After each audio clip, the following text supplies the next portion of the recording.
പക്ഷേ ഇത് ഈ കേരളത്തിലെ കുറേ മലയാളികൾ ഉണ്ടാക്കി വെച്ചതാണ് ഈ ആഭരണ വർജനം.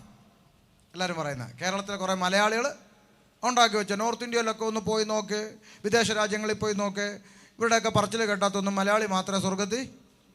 ഇതെല്ലാം അറിവില്ലായ്മയാണ്. അമേരിക്കയിൽ ഞാൻ പോയിട്ടുണ്ട്, UK ഞാൻ പോയിട്ടുണ്ട്, നോർത്ത് ഇന്ത്യയുടെ വിവിധ ഗ്രാമങ്ങളിൽ പോയിട്ടുണ്ട്. ഇവിടെയെല്ലാം അടിസ്ഥാന പ്രമാണം അനുസരിച്ച് ദൈവത്തെ ആരാധിക്കുന്ന ദൈവസഭകൾ ഇവിടെ എല്ലാം ഉണ്ട്. പൂർണ്ണമായ ആഭരണ വർജനം നടത്തി ദൈവത്തെ ആരാധിക്കുന്ന ഇംഗ്ലീഷ് ചർച്ച അമേരിക്കയിലുണ്ട്. നിങ്ങൾക്ക് ബന്ധങ്ങളോ സ്വന്തക്കാരുണ്ടോ വിളിച്ചു ഒരുങ്ങേര് പറഞ്ഞ ശരിയാണോ? ഉണ്ട്. അതുകൊണ്ട് ഇത് മലയാളിയുടെ കണ്ടുപിടുത്തമല്ല. അത് ബൈബിളിൽ നിന്ന് തെളിയിക്കണ്ടേ ഭാഷ? തെളിയിക്കാം. തിരിച്ചു വാ പത്രോസിലോട്ട് 3:3 തിരിച്ചു വാ, തെളിയിക്കാം. തലമുടി ഇങ്ങോട്ട് നോക്കിക്കോ. തലമുടി പിന്നുന്നതും പൊന്നണിയുന്നതും വസ്ത്രം ധരിക്കുന്നതും ഇങ്ങനെ പുറമേ ഉള്ളതല്ല, പിന്നെന്താ? സൗമ്യതയും സാവധാനതയുമുള്ള മനസ്സെന്ന അക്ഷയഭൂഷണമായ ഹൃദയത്തിന്റെ ഗൂഢമനുഷ്യൻ തന്നെ ആയിരിക്കണം. അത് ദൈവസന്നിധിയിൽ വിലയേറിയതാകും.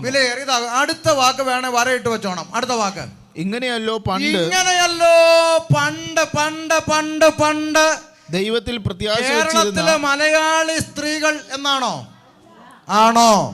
അല്ല. ഇങ്ങനെയല്ലോ പണ്ട് ദൈവത്തിൽ പ്രത്യാശ വെച്ചിരുന്ന ഇതെന്തുവാ? വിശുദ്ധ സ്ത്രീകൾ തങ്ങളെ തന്നെ അലങ്കരിച്ച് ഭർത്താക്കന്മാർക്ക് കീഴടങ്ങിയിരുന്നു. അപ്പൊ പണ്ടും കർത്താവിൽ പ്രത്യാശ വെച്ച വിശുദ്ധ സ്ത്രീകൾ ഇങ്ങനെ തന്നെയായിരുന്നു അലങ്കരിച്ചിരുന്നത്. മനസ്സിലായോ? അതായത് കേരളത്തിലെ മലയാളികൾ കണ്ടുപിടിച്ചുകൊണ്ട് വന്ന ഇടപാട് അല്ല. അടുത്ത വാക്കൊന്ന് വായിച്ചാൽ ഇത് ഏത് കാലമായി? പണ്ട്. അങ്ങനെ സാറ അബ്രഹാമിനെ യജമാനൻ എന്ന് വിളിച്ച് അനുസരിച്ചിരുന്നു. നന്മ ചെയ്ത് യാതൊരു ഭീഷണിയും പേടിക്കാതിരുന്ന നിങ്ങൾ അവളുടെ മക്കളായി തീർന്നു. അപ്പോൾ അബ്രഹാമിൻ്റെ കാലം മുതലുള്ള വിശുദ്ധ സ്ത്രീകൾ വാക്ക് ശ്രദ്ധിക്കണം. കർത്താവിൽ ദൈവത്തിൽ പ്രത്യാശ വച്ചിരുന്ന വിശുദ്ധ സ്ത്രീകൾ പണ്ടിങ്ങനായിരുന്നു. അല്ലാത്തവർ പേടിക്കണ്ട, നിങ്ങൾക്കിത് ബാധകമല്ല. മനസ്സിലായെന്ന് വിശ്വസിക്കുന്നു. ദൈവത്തിൽ പ്രത്യാശ വെച്ചിരുന്ന വിശുദ്ധ സ്ത്രീകൾ പണ്ടും ഇങ്ങനെ തന്നെയാണ് എന്ത് ചെയ്തിരുന്നത്? അവരെ അലങ്കരിച്ചിരുന്നത്. അല്ലാത്തവർ പേടിക്കണ്ട, നിങ്ങൾക്കിത് ബാധകമല്ല. നിങ്ങൾക്ക് എന്ത് വേണമെങ്കിലും ഇടാം. ഇതാരെക്കുറിച്ചാണ് പറയുന്നത്? ദൈവത്തിൽ പ്രത്യാശ വെച്ചിരുന്ന വിശുദ്ധ സ്ത്രീകളെ കുറിച്ചാണ്.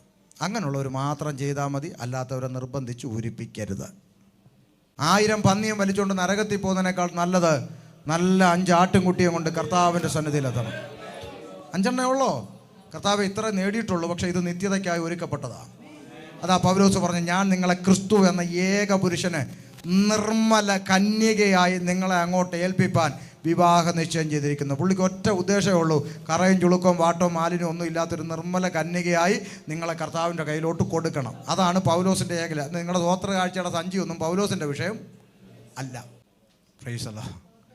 അപ്പോൾ ദൈവത്തിൽ പ്രത്യാശ വെച്ചിരുന്ന വിശുദ്ധ സ്ത്രീകൾ പണ്ടും ഇങ്ങനെ തന്നെയാണ് അവരെ അലങ്കരിച്ചിരുന്നത്. അപ്പോൾ ലോകം നടക്കുന്നത് പോലെ, ലോകം ചെയ്യുന്നത് പോലെ, ലോകത്തിൽ കാണുന്നത് പോലെ നമുക്ക് അനുരൂപരാകാനോ ഇമിറ്റേറ്റ് ചെയ്യാനോ ദൈവവചനം നമ്മെ അനുസരിക്കുന്നില്ല. ഇനി അതിനെ കുറച്ചുകൂടെ ഗൗരവമായി തർജ്ജനമായി പറയുന്നൊരു വേദഭാഗമുണ്ട്. 1 യോഹന്നാൻ 2:15 ഒന്ന് വായിച്ചാട്ടോ. 1 യോഹന്നാൻ 2:15. 1 യോഹന്നാൻ 2:15. ലോകത്തെയും വായിച്ചിങ്ങോട്ട് നോക്കിക്കോ. ലോകത്തെയും ലോകത്തിലുള്ളതിനെയും സ്നേഹിക്കരുത്. ആരത്? ഉപദേശമാണ്. ലോകത്തെയും ലോകത്തിലുള്ളതിനെയും സ്നേഹിക്കരുത്. അടുത്തത്, ഒരുവൻ ലോകത്തെ സ്നേഹിക്കുന്നുവെങ്കിൽ അവനിൽ പിതാവിന്റെ സ്നേഹമില്ല. ലോകത്തെ സ്നേഹിക്കുന്നവനിൽ ദൈവമില്ല. പ്രൈസ് അല്ലാഹ്. ദൈവമില്ല, ദൈവത്തിന്റെ സ്നേഹവും ഇല്ല. അപ്പൊ 2ൽ 1 ഉള്ളൂ. ഒന്നുകിൽ ലോകത്തെ സ്നേഹിക്കുക, അല്ലെങ്കിൽ ദൈവത്തെ സ്നേഹിക്കുക. ഇതിന്റെ 2ന്റെ ഇടയ്ക്ക് നിന്നൊരു അവിയൽ പരുവത്തിൽ പോകാൻ നടക്കൂല. ഞാൻ പറഞ്ഞല്ലോ, കൺവെൻഷൻ പ്രസംഗിച്ചപ്പോൾ ഞാൻ പറഞ്ഞു, 5000 പേർക്ക് തിന്നാൻ കൊടുത്തു, അപ്പം കഴിച്ചു, മീൻ കഴിച്ചു, സന്തോഷത്തോടിരുന്നു. അത് കഴിഞ്ഞപ്പോൾ പിന്നെ ഇറച്ചി ചോദിച്ചു, മന്ന വേണമെന്ന്. അപ്പോൾ കർത്താവ് ഉപദേശം പറഞ്ഞു, ആകാശത്തിലെ പറവകൾക്ക് കൂടും കുറുനരിക്ക് കുഴിയുണ്ട്, മനുഷ്യപുത്രനെ കടക്കാൻ ഇടവില്ലെന്ന് പറഞ്ഞു. അപ്പോൾ പയ്യെ പിരിയാൻ തുടങ്ങി. എന്നിട്ട് പറഞ്ഞു, എൻ്റെ നിമിത്തം സൂക്ഷിയുടെ നിമിത്തം അപ്പനെയും അമ്മയോ വീടോ വസ്ത്രമോ നിലങ്ങളെയോ മക്കളെയോ സ്വന്തം പ്രാണനെ കൂടെ വിടാതിരിക്കുന്നവൻ എൻ്റെ ശിഷ്യനായിരിക്കാൻ കഴിയില്ലെന്ന് പറഞ്ഞപ്പോൾ പയ്യെ അണ്ണന്മാർ തിന്നവരും കുടിച്ചവരെല്ലാം പയ്യെ തിരിഞ്ഞ് നടന്നിട്ട് പറഞ്ഞു, ഇത് കഠിന കർത്താവിൻ്റെ ഉപദേശം കഠിന ഉപദേശമാണ്. അതനുസരിച്ച് പിൻപറ്റാൻ മനസ്സുള്ളവർ കർത്താവിനെ ഫോളോ ചെയ്താൽ മതി. കഠിന വാക്ക് ഇതനുസരിക്കാൻ ആർക്ക് കഴിയുമെന്ന് പറഞ്ഞിട്ട് തിരിഞ്ഞുപോയി. മിച്ചം എത്ര പേരുണ്ടായിരുന്നു ഈ മക്കളെ? 12 ശിഷ്യന്മാർ. കർത്താവ് തിരിഞ്ഞ് അവരോട് ചോദിച്ചെന്താ? നിങ്ങൾക്കും പോകാൻ? അയ്യോ, ആൾക്കൂട്ടമല്ല പള്ളി. ഒന്ന് തിരിച്ചറിയൂ. അയ്യോ, നിങ്ങളുടെ പള്ളി എത്ര ഉണ്ടടി? ഞങ്ങളുടെ പള്ളി 50. ഇത്രയേ ഉള്ള? ഞങ്ങളുടെ പള്ളിയിലൊന്ന് വരണം, ആരാധന കഴിഞ്ഞ് തിങ്ങിത്തിരക്ക് ആയിരങ്ങൾ ഇറങ്ങി. അതിനെന്നാ? ആൾക്കൂട്ടത്തിൽ പ്രസാദിക്കുന്ന ദൈവം വേദപുസ്തകത്തിലില്ല. പെട്ടകത്തിൻ്റെ അകത്ത് 8 ഉള്ളൂ. എല്ലാം കൂടെ കയറ്റി നിറയ്ക്കടാന്ന് പറഞ്ഞില്ല. 2 or 3 പേർ എൻ്റെ നാമത്തിൽ കൂടി വന്നാൽ ആര് വരും? അപ്പോൾ കർത്താവിന് ഇറങ്ങി വരാൻ എത്ര ഓഡിയൻസ് വേണം? 2 or 3. പക്ഷേ പാസ്റ്റർമാർ വരില്ല. യെസ്, ഞങ്ങളുടെ അവിടെ നാട്ടിലെ ഒരു കൺവെൻഷന് വിളിച്ചിട്ട് പാസ്റ്റർ റോഡിൽ വന്ന് കാറിൻ്റെ ഗ്ലാസ് താഴ്ത്തി നോക്കിയപ്പോൾ അവിടെ കൺവെൻഷൻ ഗ്രൗണ്ടിൽ 50-55 പേരോളേ ഉള്ളൂ. പുള്ളി ഗ്ലാസ് തിരിച്ചിട്ടിട്ട് വിട്ടുപോയിട്ട് സംഘാടകനെ വിളിച്ചിട്ട് ചോദിച്ചു, എൻ്റെ റേഞ്ച് നിങ്ങൾക്ക് അറിയത്തില്ലേ എന്ന്. ഇത്ര ആളുകളുള്ളടത്തൊന്നും ഞാൻ മനസ്സിലായോ? 2 പേരുണ്ടെങ്കിൽ ആര് വരും? ഇത് കർത്താവിനേക്കാളും വലിയ പുള്ളിയാണ്, വരൂല. പക്ഷെ അതിനൊക്കെ ഇവിടെ ഡിമാൻഡുള്ളൂ. ഞങ്ങളെപ്പോലെ വഴി നിന്ന് പോസ്റ്റിനോടും മരത്തോടും പ്രസംഗിക്കുന്നവർക്കൊന്നും ഡിമാൻഡില്ല. VIP-കൾക്കേ ഡിമാൻഡുള്ളൂ. അത് വചനം അറിയാത്തത് കൊണ്ടാണ്. 1000 പന്നിയും വലിച്ചുകൊണ്ട് നരകത്തിൽ പോകുന്നതിനേക്കാൾ നല്ലത് നല്ല 5 ആട്ടിൻകുട്ടിയും കൊണ്ട് കർത്താവിൻ്റെ സന്നിധിയിലെത്തണം. 5 ഉള്ളോ? കർത്താവ് ഇത്ര നേടിയിട്ടുള്ളൂ, പക്ഷേ ഇത് നിത്യതയ്ക്കായി ഒരുക്കപ്പെട്ടതാണ്. അതാ പൗലോസ് പറഞ്ഞു, ഞാൻ നിങ്ങളെ ക്രിസ്തു എന്ന ഏക പുരുഷന് നിർമ്മല കന്യകയായി നിങ്ങളെ അങ്ങോട്ട് ഏൽപ്പിപ്പാൻ വിവാഹ നിശ്ചയം ചെയ്തിരിക്കുന്നു. പുള്ളിക്ക് ഒറ്റ ഉദ്ദേശമേ ഉള്ളൂ, കറയും ചുളുക്കവും വാട്ടവും മാലിന്യവും ഒന്നും ഇല്ലാത്തൊരു നിർമ്മല കന്യകയായി നിങ്ങളെ കർത്താവിൻ്റെ കയ്യിലോട്ട് കൊടുക്കണം. അതാണ് പൗലോസിൻ്റെ ഏകല. നിങ്ങളുടെ സ്വോത്ര കാഴ്ചയുടെ സഞ്ചിയൊന്നും പൗലോസിൻ്റെ വിഷയം അല്ല. പ്രൈസ് അല്ലാഹ്. അപ്പൊ ലോകത്തെ സ്നേഹിക്കുന്നെങ്കിൽ അവനിൽ പിതാവിന്റെ സ്നേഹമില്ല. അടുത്ത വാക്ക് ജഡമോഹം, കൺമോഹം. ജഡമോഹം, കൺമോഹം, ജീവനത്തിന്റെ പ്രതാപം. ഇങ്ങനെ ലോകത്തിലുള്ളതെല്ലാം പിതാവിൽ നിന്നല്ല, ലോകത്തിൽ നിന്നത്രേ ആകുന്നു. മനസ്സിലാക്കൂ. ജഡമോഹം, കൺമോഹം, ജീവനത്തിന്റെ പ്രതാപം. ഈ ജഡം പിടിച്ചു വലിക്കുന്നതും ആകർഷിക്കുന്നതും കണ്ണിന് കണ്ട് ഇഷ്ടം തോന്നുന്നതും മോഹം തോന്നുന്നതും ഇതൊന്നും ദൈവത്തിൽ നിന്ന് വരുന്നതല്ല. അതൊരു പ്രസംഗ വിഷയമാണ്. ജഡമോഹം, കൺമോഹം, ജീവനത്തിൻ്റെ പ്രതാപം വലിയ പ്രസംഗ വിഷയമാണ്. അതിലേക്ക് ഇപ്പോൾ പോകുന്നില്ല. ആവശ്യമെങ്കിൽ പിന്നാലെ നമുക്ക് പരിശോധിക്കാം. ഇത് ലോകത്തിൽ നിന്നത്ര ആകുന്നു. അടുത്തത് ലോകവും അതിന്റെ മോഹവും ഒഴിഞ്ഞു പോകും. ലോകവും അതിന്റെ മോഹവും ഒഴിഞ്ഞു പോകും. ദൈവേഷ്ടം ചെയ്യുന്നവനോ എന്നേക്കും ഇരിക്കുന്നു. ഹല്ലേലൂയ.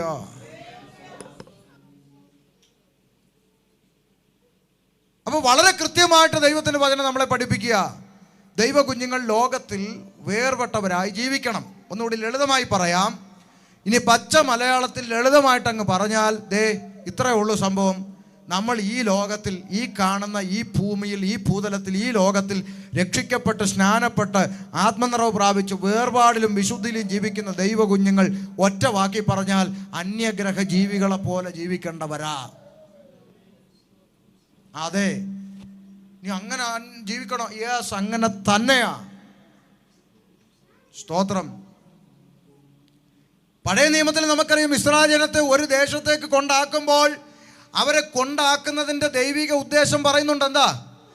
ദൈവത്തെ സത്യമായിട്ടും ആത്മാവിലും സത്യത്തിലും ദൈവത്തെ ആരാധിക്കുന്ന, ജീവനുള്ള ദൈവത്തെ ആരാധിക്കുന്ന, തനിച്ചു പാർക്കുന്ന ജാതികളുടെ കൂട്ടത്തിൽ എണ്ണപ്പെടാത്ത ഒരു ജനം ഉണ്ട് എന്ന് നിങ്ങളെ ചെല്ലുന്ന ദേശക്കാർ നിങ്ങളെ കണ്ട് എന്ത് ചെയ്യണം?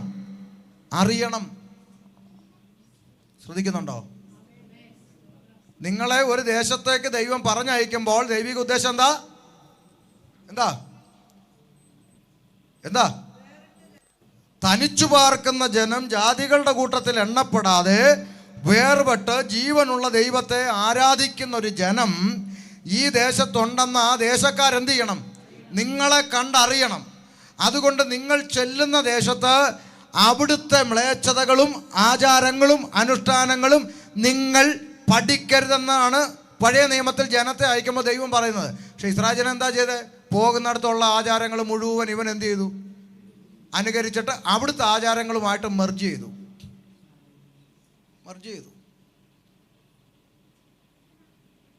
അത് പറയുമ്പോൾ ഓർമ്മ വരുന്നത്, ഒരിക്കൽ ഫേസ്ബുക്കിൽ ഗൾഫിലിരിക്കുന്ന ഒരു പെന്തക്കോസുകാരൻ ഒരു ഫോട്ടോ ഇട്ടു. കഞ്ഞി കുടിക്കുക, ഞങ്ങൾ നോമ്പ് കഞ്ഞി കുടിക്കുന്നു എന്നാണ് ടൈറ്റിൽ. നോമ്പ് കഞ്ഞി അറിയത്തില്ലേ? അപ്പോൾ ഞാൻ അതിൻ്റെ അടിയിൽ ചെന്ന് എഴുതി, ഒരു നേരത്തെ കഞ്ഞിക്ക് പോലും വകയില്ലാത്ത ദൈവത്തെ അല്ലേ നീ സേവിക്കുന്നത്, തട്ടിക്കോളാൻ പറഞ്ഞു. അപ്പോൾ ഇവന് ഇഷ്ടപ്പെട്ടില്ല. പെന്തക്കോസുകാരൻ, നിങ്ങൾക്ക് നാട്ടിൽ കിടന്ന് പലതും പറയാം, ഞങ്ങൾ ജീവിക്കുന്ന രാജ്യത്ത് ഇതനുസരിച്ച് ഇങ്ങനെ നിങ്ങൾ പറയുന്ന കടുംപിടുത്തൊന്നും പറ്റത്തില്ല, അഡ്ജസ്റ്റ് ചെയ്ത് പോയി അപ്പടി ഇപ്പടി എന്ന് പറഞ്ഞ് ഇവൻ കുറേ പറഞ്ഞു. ഞാൻ ഉടനെ അവനോട് പറഞ്ഞു, സുഹൃത്തേ, ഒരിച്ചിരി കഞ്ഞി കുടിച്ചതൊന്നും അല്ല ഇവിടുത്തെ പ്രശ്നം, മറിച്ച് നിങ്ങൾക്കത് വെറും കഞ്ഞിയായി നിങ്ങളുടെ പ്ലേറ്റിലെത്തിയത് മാത്രമേ നിങ്ങൾക്കറിയുള്ളൂ. പക്ഷേ എനിക്ക് അതിൻ്റെ പിന്നാമ്പുറം അറിയാം. ആ കഞ്ഞി നിങ്ങളുടെ മുമ്പിൽ വരുന്നതിന് മുൻപ് അല്ലാഹുമ്മ ലക്കസന്തു അലാ ലിഫ്രിക അഫ്തർതു, അല്ലാഹുവേ നിൻ്റെ നാമത്തിൽ ഞങ്ങൾ നോമ്പ് നോറ്റു, നിൻ്റെ നാമ മഹത്വത്തിനായി ഞങ്ങൾ നോമ്പ് തുറക്കുന്നു എന്ന് പറഞ്ഞുകൊണ്ടാണ് ആ കഞ്ഞി നിൻ്റെ കയ്യിലെത്തിയത്. അന്യദേവൻ്റെ നാമത്തിൽ കിട്ടിയല്ലേ നീ അടിച്ചോളാൻ പറഞ്ഞു. മനസ്സിലാകുന്നുണ്ടോ? രാജ്യം മാറുന്നതനുസരിച്ച് പ്രമാണം മാറുമോ? ഇല്ല. ദാനിയേലിനെ കുറിച്ച് എന്താ പറയുന്നത്? താമസിക്കുന്നത് രാജാവിൻ്റെ കൊട്ടാരത്തിലാണ്. പക്ഷെ ആ കൊട്ടാരത്തിൽ താമസിച്ചുകൊണ്ട് രാജാവിനോട് നിലപാട് പറയുക, രാജാവെ താമസിക്കുന്നത് നിന്റെ കൊട്ടാരത്തിൽ കാര്യം ശരിയാ എന്ന് കരുതി നീ കഴിക്കുന്ന ഭോജനം കൊണ്ടും നീ കുടിക്കുന്ന വീഞ്ഞുകൊണ്ടും ഞാൻ എന്നെ അശുദ്ധനാക്കുമെന്ന് നീ കരുതണ്ട. നിലപാട്. രാജാവ് ഭരിക്കുന്നിടത്തൊക്കെയാ താമസിക്കുന്നത്. പക്ഷെ എന്ന് കരുതി പ്രമാണം വിട്ട് ഞാനിത് ചെയ്യുമെന്ന് നീ വിചാരിക്കണ്ട. നിങ്ങൾ ചിന്തിച്ചു നോക്ക്. ഇനി മൂന്ന് പയ്യന്മാരെ പരിചയപ്പെടുത്തി നമുക്ക് തൽക്കാലം ഇന്നത്തേക്ക് നിർത്താം, ബാക്കി നാളെ തുടരാം. 3 പയ്യന്മാര്, ശദ്രക്ക്, മേശക്ക്, അഭേദനകോ, 3 പയ്യന്മാര്. രാജ്യം ഭരിക്കുന്ന രാജാവിൻ്റെ ഓർഡർ, സകലരും ബിംബത്തെ എന്ത് ചെയ്യണം? നമസ്കരിക്കണം. 3 പയ്യന്മാർ പറഞ്ഞു, ഞങ്ങൾ എന്ത് ചെയ്യത്തില്ല? നമസ്കരിക്കത്തില്ല. കേട്ടെ, രാജ്യത്ത് ജീവിക്കണ്ടായോ? വേണ്ടേ? നമ്മളെങ്ങാനും ആണെങ്കിൽ ഈ പിള്ളേരെ അങ്ങ് വിളിച്ചിട്ട് എന്ത് പറയും? എന്നാ ഈ നിർബന്ധം പിടിക്കുന്നത്? അല്ല, ഞങ്ങൾ സൺഡേ ക്ലാസ്സിൽ പഠിച്ച് ഞങ്ങൾ നമസ്കരിക്കുന്നത്. പരിജ്ഞാനം വേണം. നമ്മളെന്ത് പറയും? പരിജ്ഞാനം വേണം. നമ്മളൊരു രാജ്യത്ത് ജീവിക്കുമ്പോൾ അപ്പം നിങ്ങൾ ചോദിക്കും, പാസ്റ്ററെ രാജ്യത്ത് ജീവിക്കുമ്പോൾ രാജ്യത്തിൻ്റെ നിയമം നമ്മൾ അനുസരിക്കേണ്ട? വേണം. ഇന്ത്യ ആയാലും ഗൾഫായാലും അമേരിക്ക ആയാലും UK ആയാലും ഏത് രാജ്യത്ത് നമ്മൾ ജീവിക്കുന്ന ആ രാജ്യത്തിൻ്റെ നിയമം ദൈവമക്കൾ കണ്ണും പൂട്ടി അനുസരിക്കണം. പക്ഷെ ഒരൊറ്റ കണ്ടീഷൻ, രാജ്യത്തിൻ്റെ നിയമം വചനത്തിന് വിരുദ്ധമാണെങ്കിൽ ദൈവമക്കൾ പ്രാധാന്യം കൊടുക്കുന്നത് വചനത്തിനാണ്, രാജ്യത്തിൻ്റെ നിയമത്തല്ല. രാജ്യത്തിൻ്റെ നിയമം ദൈവവചനത്തിന് വിരുദ്ധമാണെങ്കിൽ ദൈവമക്കൾ പ്രാധാന്യം കൊടുക്കുന്നത് ദൈവവചനത്തിനാണ്. അവരുടെ കയ്യിൽ എഴുതപ്പെട്ടിരുന്ന യഹൂദൻ്റെ ന്യായപ്രമാണത്തിൽ ഞാനല്ലാതെ ഒന്നിൻ്റെ മുമ്പിൽ വണങ്ങരുത്, നമസ്കരിക്കരുതെന്ന് എഴുതിയിരിക്കുമ്പോൾ രാജ്യത്തിൻ്റെ നിയമം വണങ്ങാൻ വന്നാൽ ദൈവ കുഞ്ഞുങ്ങൾ ദൈവത്തിൻ്റെ പ്രമാണത്തിന് പ്രാധാന്യം കൊടുത്തു. മനസ്സിലായോ? അവർ തീച്ചൂളയിലേക്ക് എറിയപ്പെടാനുള്ള സാഹചര്യം വന്നപ്പോൾ ഞങ്ങൾ സേവിക്കുന്ന ദൈവം രാജാവിൻ്റെ കയ്യിൽ നിന്നും തീച്ചൂളയിൽ നിന്ന് ഞങ്ങളെ വിടുവിക്കും. ഇനി വിടുവിച്ചില്ലെങ്കിലും കേട്ടോ, അല്ലെങ്കിലും ഞങ്ങൾ രാജാവിൻ്റെ ദേവന്മാരെ സേവിക്കത്തില്ല, രാജാവ് നിർത്തിയ സ്വർണ്ണബിംബത്തെ നമസ്കരിക്കത്തില്ല. നിലപാട്. ഈ 3 ചെറുപ്പക്കാരെ രോമാഞ്ചം വരിക. എന്നാ യൂത്ത് അല്ലേ? അതാ യൂത്ത്. നമ്മുടെയൊക്കെ സഭകളിൽ യൂത്ത് മീറ്റിംഗ് അല്ല, യൂത്ത്. അതെ, ഇവിടെ ഇപ്പോൾ എന്താണ്? തുള്ളിക്കളിയും മേളമാണ്. ഞാൻ പറയട്ടെ, എൻ്റെ കുഞ്ഞ് ചെറിയ പ്രായത്തിൽ, എനിക്ക് തോന്നുന്നു ഒരു 3-ാം ക്ലാസ്സിലോ 4-ാം ക്ലാസ്സിലോ പഠിക്കുന്ന സമയമാണ്, സ്കൂളിൽ നിന്ന് വന്നിട്ട് എൻ്റെ അടുത്ത് പറഞ്ഞു, പപ്പ സ്കൂളിൽ ടീച്ചർ യൂത്ത് ഫെസ്റ്റിവലിന് ഡാൻസിന് എൻ്റെ പേരും കൂടെ വെച്ചിട്ടുണ്ടെന്ന് പറഞ്ഞു. എനിക്ക് ഡാൻസ് കളിക്കാൻ ഡ്രസ്സ് മേടിച്ച് തരണമെന്ന് പറഞ്ഞു. കൊച്ചുകുഞ്ഞ്. ഞാൻ പറഞ്ഞു, മോനെ പപ്പ പാസ്റ്ററാണ്, നമുക്ക് അതൊന്നും ചെയ്യാൻ പറ്റത്തില്ല, സിനിമാ പാട്ട് ഇട്ടിട്ട് ഉള്ളാനൊന്നും നമുക്ക് പറ്റത്തില്ലല്ലോ. അപ്പോൾ കൊച്ചിൻ്റെ മുഖം വാങ്ങി. ഞാൻ പറയുമ്പോൾ വിഷമിക്കേണ്ട, പപ്പ ടീച്ചറോട് സംസാരിച്ചോളാം, വിഷമിക്കേണ്ടെന്നൊക്കെ പറഞ്ഞ് ആശ്വസിപ്പിച്ചു. ഇതെല്ലാം പറഞ്ഞു. അപ്പോൾ ആളിൻ്റെ മുഖം വാങ്ങി. എന്നിട്ട് 2 മിനിറ്റ് കഴിഞ്ഞപ്പോൾ എന്നോട് ചോദിക്കുകയാണ്, അങ്ങനെയാണേ പപ്പ നമ്മൾ VBSന് പിശാചിൻ്റെ വേഷം കെട്ടുന്നതോ? പിശാചിന്റെ വേഷം കെട്ടി ഉണ്ടക്കണ്ണൻ സാത്താനെ നിന്നെ പിന്നെ കണ്ടോ. യെസ്, ചോദ്യമല്ലേ ഇത്? ചോദ്യമല്ലേ ഇത്? കഴുത സംസാരിച്ചാലും ബിലയാമിന്റെ കണ്ണ് തുറക്കണം. ദൈവത്തിൻ്റെ ആലോചന ആരിൽ കൂടെ സംസാരിച്ചാലും. അന്ന് ഞാൻ എൻ്റെ സഭാഭാഷ വിളിച്ചിട്ട് പറഞ്ഞു, പാസ്റ്ററെ, BBSന് വചനം പഠിപ്പിക്കാനാണെങ്കിൽ എൻ്റെ കുഞ്ഞിനെ ഞാൻ വിടും, വേഷം കെട്ടാനാണെങ്കിൽ ഇനി മുതൽ എൻ്റെ കുഞ്ഞുങ്ങളെ ഞാൻ വിടില്ല. എൻ്റെ നിലപാടാ, വേണ്ടതൊരു ചെയ്താൽ മതി. പറഞ്ഞത് നമ്മുടെ യൂത്ത് പ്രമാണത്തിന് വേണ്ടി നിൽക്കുന്ന കുഞ്ഞുങ്ങളായി വരണം, ദൈവത്തിന് വേണ്ടി നിൽക്കുന്ന കുഞ്ഞുങ്ങളായി വരണം. മാതാപിതാക്കളെ പേടിക്കുന്നതിനും അനുസരിക്കുന്നതിനും ഒരു പരിധിയുണ്ട്. ആ കാലത്തിന് മുമ്പ് കുഞ്ഞുങ്ങളിൽ ദൈവഭയം ഉണ്ടാക്കിയെടുത്താൽ ആ മാതാപിതാക്കൾ അനുഗ്രഹിക്കപ്പെട്ടവരായി. അവരുടെ കണ്ണിൽ നിന്ന് മറഞ്ഞാലും ആ കുഞ്ഞുങ്ങൾ ദൈവത്തെ ഭയപ്പെട്ട് ജീവിച്ചോളൂ എന്നൊരു ധൈര്യം അവർക്കുണ്ടാകും. അല്ലെങ്കിൽ എന്ത് സംഭവിക്കും? അല്ലെങ്കിൽ ഒരു പെങ്കൊച്ച് മാസയോഗത്തിന് വന്ന് ബാംഗ്ലൂരിൽ നേഴ്സിംഗ് പഠിക്കാൻ പോയതാണ്. മാസയോഗത്തിന് ലീവിന് വന്നപ്പം മാസയോഗത്തിൽ വന്നപ്പം സാക്ഷ്യം പറയാം. പിന്നെ ഇന്ന് പുതുതായിട്ട് വന്ന ദൂരെ നിന്ന് വന്ന് സാക്ഷ്യം പറയായിരുന്നു. അപ്പോൾ പെങ്കൊച്ച് മൈക്കെടുത്ത് സാക്ഷ്യം പറയാം, അതേ മക്കളെ, നിങ്ങളെല്ലാവരും പ്രാർത്ഥിച്ചിട്ടാണല്ലോ ഞാൻ ബാംഗ്ലൂരിൽ നേഴ്സിങ്ങിന് പോയത്. ഒത്തിരി പ്രതിസന്ധികളുണ്ട്, പ്രതികൂലങ്ങളുണ്ട്. എൻ്റെ ഹോസ്റ്റലിൻ്റെ അകത്ത് പെന്തക്കോസുകാരായിട്ട് ആരും ഇല്ല, ഞാൻ തന്നെ ഉള്ളൂ പെന്തക്കോസുകാരിയായിട്ട് അവിടെ ഉള്ളത്. അതുകൊണ്ട് ദൈവമക്കളെല്ലാം പ്രാർത്ഥിക്കണം എന്ന് പറഞ്ഞു. അത്രയും പറഞ്ഞ് നിർത്തിയെങ്കിൽ കുഴപ്പമില്ലായിരുന്നു. അതിൻ്റെ കൂട്ടത്തിൽ ചേർത്ത് പറഞ്ഞു, പിന്നെ ദൈവത്തിൻ്റെ കൃപയാലും നിങ്ങളുടെ പ്രാർത്ഥനയാലും ഞാനൊരു പെന്തക്കോസുകാരിയാണെന്ന് ഇതുവരെ ആർക്കും മനസ്സിലായിട്ടില്ലെന്ന്. എന്താ മനസ്സിലായി നിങ്ങൾക്ക്? ആ, മനസ്സിലായി, അത് മതി. അപ്പോൾ നമുക്ക് തൽക്കാലം അവിടെ നിർത്താം. അപ്പോൾ അതുകൊണ്ട് നമ്മുടെ നിലപാട് ലോകപ്രകാരം, ലോകം ചെയ്യുന്നത്, ലോകം പറയുന്നത്, ലോകം പോകുന്നത്, അവരങ്ങനെ ചെയ്യുന്നത്, നമുക്ക് ചെയ്താലെന്ത്? നമുക്ക് ചെയ്യാൻ പ്രമാണമില്ല കുഞ്ഞെ. നമ്മുടെ ദൈവം അതിനെ അനുവദിച്ചിട്ടില്ല. നാം ഈ ലോകത്തിൽ അന്യരും പരദേശികളുമായി ജീവിക്കുന്നു. ലോകത്തിൽ നിന്ന് നാം വേർപാട് പാലിച്ച് മതിയാകും. കൊലോസ്യ ലേഖനം 3-1 നാളത്തെ ചിന്തയ്ക്കായി വായിച്ചു വെച്ചിട്ട് നമുക്ക് പ്രാർത്ഥിച്ച് അവസാനിപ്പിക്കാം. കൊലോസ്യ ലേഖനം 3-1. ആകയാൽ നിങ്ങൾ ക്രിസ്തുവിനോടുകൂടെ ഉയർത്തെഴുന്നേറ്റിരിക്കുന്നുവെങ്കിൽ ക്രിസ്തു ദൈവത്തിന്റെ വലത്തുഭാഗത്ത് ഇരിക്കുന്നിടമായ ഉയരത്തിലുള്ളത് അന്വേഷിപ്പീൻ. അടുത്ത വാക്ക് ഭൂമിയിലുള്ളതല്ല, ഭൂമിയിലുള്ളതല്ലെന്ന്. ഉയരത്തിലുള്ളത് തന്നെ. എത്ര ദൈവദാസന്മാർ ഇപ്പൊ പറഞ്ഞു? പത്രോസ് പറയുന്നു, പൗലോസ് പറയുന്നു, ദൈവദാസന്മാരെല്ലാം പറയുന്നു, ഭൂമിയിലുള്ളതല്ല, ഉയരത്തിലുള്ളത് തന്നെ ചിന്തിപ്പീൻ. ഒരു നിമിഷം കണ്ണുകൾ അടയ്ക്കും. ഈ വേദഭാഗത്തിൽ നിന്ന് നമുക്ക് നാളെ തുടർന്ന് പഠിച്ചു പോകാം. കർത്താവ് നമ്മെ സഹായിക്കട്ടെ. ഇന്ന് രാത്രി കേൾക്കപ്പെട്ട ദൈവവചനത്തിൻ്റെ മുമ്പാകെ നമ്മെ തന്നെ സമർപ്പിക്കാം. അറിഞ്ഞിരുന്നില്ല എങ്കിൽ നമുക്ക് പറയാം, കർത്താവ്, എനിക്കിതൊന്നും അറിയത്തില്ലായിരുന്നു, ആരും പറഞ്ഞു തന്നിട്ടില്ലായിരുന്നു. എന്നാൽ ഈ ദിവസങ്ങളിലായി കർത്താവ് ഇത്രയധികം ഈ സഭയെ സ്നേഹിക്കുന്നത് കൊണ്ടാകാം ഒരു കുഞ്ഞിന് പറഞ്ഞു കൊടുക്കുന്നത് പോലെ പരിശുദ്ധാത്മാവ് നമ്മോട് ഇടപെട്ടുകൊണ്ടിരിക്കുകയാണ്. ഇനി ഞാൻ അറിഞ്ഞില്ല, എനിക്കിത് അറിയത്തില്ലായിരുന്നു എന്നൊന്നും പറയാൻ നമ്മുടെ മുമ്പിൽ ഒഴിവ് കഴിവില്ല.